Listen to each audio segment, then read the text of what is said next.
Today I had the privilege of attending a funeral. And that sounds strange to call it a privilege, but this one really was. We celebrated the life of my 92-year-old aunt, George Ann. George was big, audacious, gregarious, and absolutely full of life. A mother of 5, surrounded by grandchildren and people who loved her. And as I sat there listening to the stories, something struck me. People weren't talking about how much she weighed.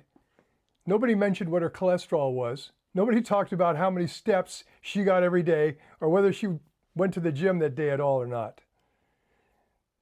What they talked about was the big, unmistakable laugh.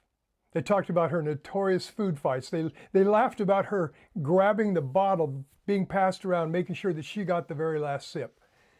They talked about a woman who didn't just observe life, she participated in it. And it really made me think. In this channel and in my life, I spend a lot of time talking about health. I believe in eating well. I believe in exercise, sleep, strength, and taking care of this remarkable God-given body we possessed. And I'm not changing my mind about that, but Aunt George reminded me today that there's another part of longevity that we sometimes forget.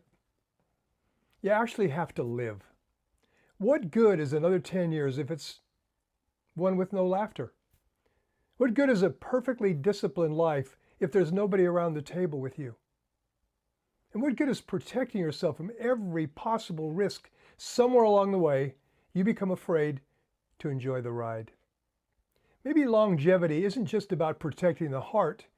Maybe it's about giving that heart something to beat for. Dr. Bill's challenge. Take care of yourself. Do eat well. Exercise. Get your sleep. But every once in a while, hey, have the dessert. Laugh too loudly. Stay at the table a little longer. Love your family fiercely. And make some memories that people will still have you laughing about when you're 92. Thank you, Aunt George Ann. You reminded me today that the goal isn't simply to live longer. It's to stay alive while you're living. And until the next time, I'm Dr. Bill. I'll save you a seat at the table. Have a great day.